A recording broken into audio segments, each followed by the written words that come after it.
Hi guys, I'm Renee. I'm an epilepsy warrior from WA. I'm just out in the sunshine today. Finally, we have some sun in Perth. And I just came back from my walk, so I'm a bit sweaty. I wanted to talk today about grains and why they're bad for people with epilepsy. I downloaded this book called Grain Brain, and as I'm on the ketogenic diet, I wanted to understand a bit more as to why carbs are not recommended with epilepsy diets. What this book is saying is written by a neurologist, and he's done many years of studying on this. He actually says that the grains today are very different from what they were many years ago. They're highly covered in chemicals because of all the bugs and the bacteria, so they're trying to protect us from, and it's making us all sick. And if you look at when you go into the shopping centres, everything is carbs because it's cheaper to sell. So everything they're trying to push down our throats, all the breakfast cereals, all carbs, all grains, all oats, it's all really bad for us. They're saying that it's linked to obviously obesity, and dementia and Alzheimer's, and they're finding people with higher cholesterol are actually less likely to get dementia and Alzheimer's.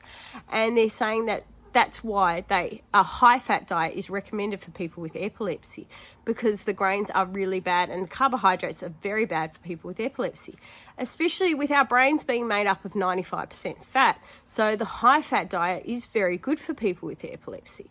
So it's made me understand a bit more about it. And actually, my husband actually has high cholesterol, which I'm really glad for now.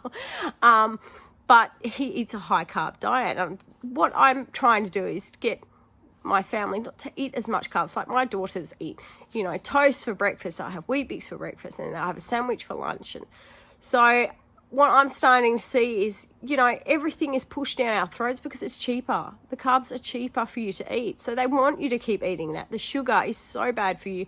And because it's so addictive as well. So, there's so many gluten-free products out there today. I try and encourage my kids to eat pea snaps and things like that. There's these, like the chips, but they're made from peas instead of potato. And my daughters absolutely love it.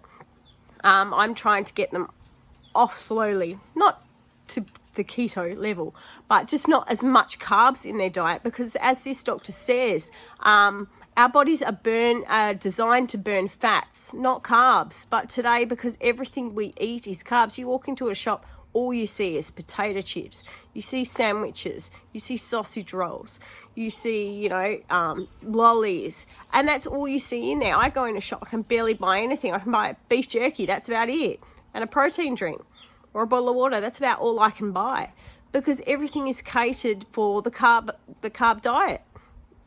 It's cheaper. If I want to eat a ketogenic chocolate bar, it's $5. You can go and get a little Mars bar for $2.50.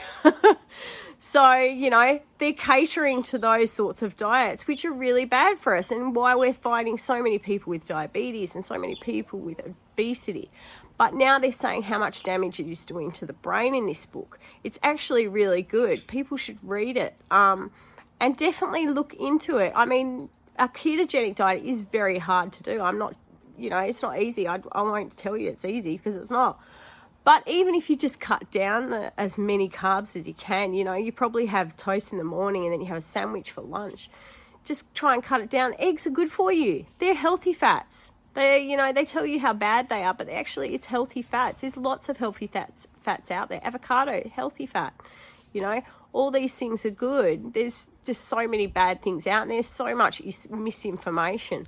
So I highly recommend do your research, but definitely try and cut out the fats. Eat more greens, eat more cheese, eat more seafood, eat more meat. Those things are really good for our brain, and that's what we have to protect to try and deal with the epilepsy. The more help we give our bodies, the less work we have to have with the medication. And I found it with me, it's helped me a lot. The medication has horrible side effects. I feel like a zombie sometimes. But with my healthy diet, it gives me a little bit more help. It makes it a little bit easier. Gives me a bit more energy. So, and that's the goal. We don't want to keep on medicating ourselves to fix issues that we can do with diet. And that's what I suggest. The doctors are always telling you, diet, exercise. But now I've started to understand why they say it. And I hate to say it, but they actually are right. I won't tell them that, but they actually are right. So join some of my groups. I have the ketogenic diet community group, but as I say, you don't have to go full throttle in a keto, but just try and cut down the carbs a little bit. Just have a look at, what's good for you and what is helping your brain, and definitely lots of water. Lots of water. I don't get headaches anymore because I drink so much water. I drink 3 litres a day. You have to go to the toilet a lot, but your body starts to get used to it after a while, and you don't get as many headaches. Anyway, take care. I hope this video was helpful. Stay seizure safe. Bye.